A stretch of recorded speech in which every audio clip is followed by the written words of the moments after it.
Hello everyone, this is Moses from ZAATARGARDENS Gardens.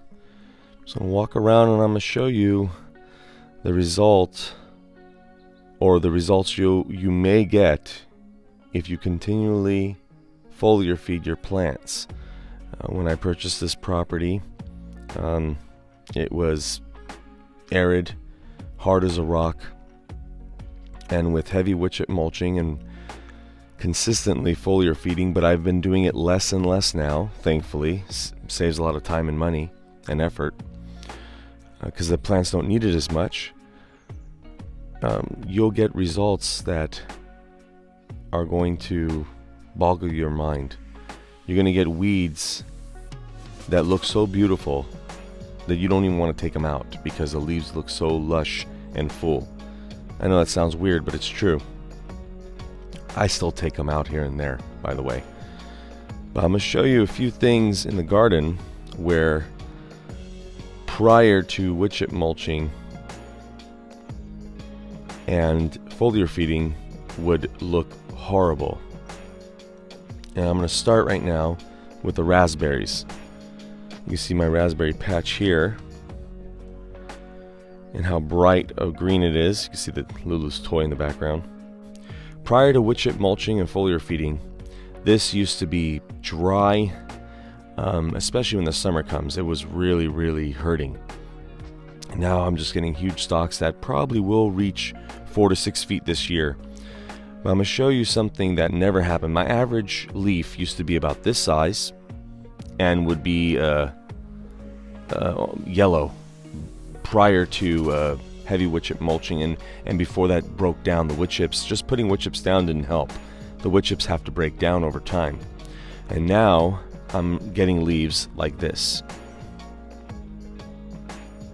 This is older leaf, but soon that leaf will become that size.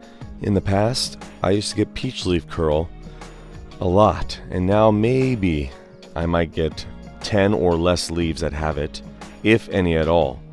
And you just see how vibrant all the peach leaves are now. Same with every other plant, but the peach used to have a lot of problems. I love parsley, especially to make tabbouleh salad. And in the past, it would be stunted, it would be yellow, and now, as you can see how bright green and lush, it's going to flower now too, but it's still sweet. Even though it's flowering or about to flower, it still tastes sweet and not bitter. Long ago, I tried to grow rhubarb, and it died very quickly within a month or two. This is going on, I believe, 3 years now. Vibrant, barely any bug bites at all. Now, longevity spinach and Okinawa spinach, especially longevity, have been with me for a long time, hence why they're in the patio right next to my door, because this is my go-to plants for everything: salads, soups, sandwiches, and whatnot. In the past, when I planted the longevity here, which I'm glad I did more than one cutting, rooted cuttings, because it would struggle, and they died until I put wood chips and foliar fed, and then it started to become really bright and vibrant. Let me show you some things right here. As you can see, look at the Okinawa, the purple in the back. And right above the longevity and Okinawa spinach, I have my passion fruit.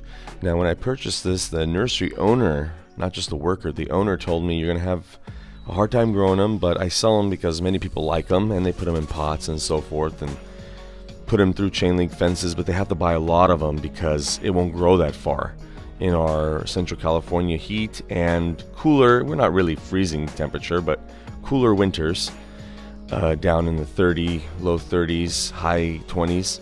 And he goes, you'll just have to rebuy them every year, most likely. And that is not the case, especially when you mimic nature. You use wood chip mulching, and on top of that, I go above and beyond. And there she goes, trying to find that squirrel. Go above and beyond and foliar feed. So these two are very cold hardy varieties, and these three in the middle are extremely edible, and all of them, I don't know, grew 20 feet. and I had no problems growing them at all, and they loved the summer heat and they didn't mind the winter at all, especially these varieties.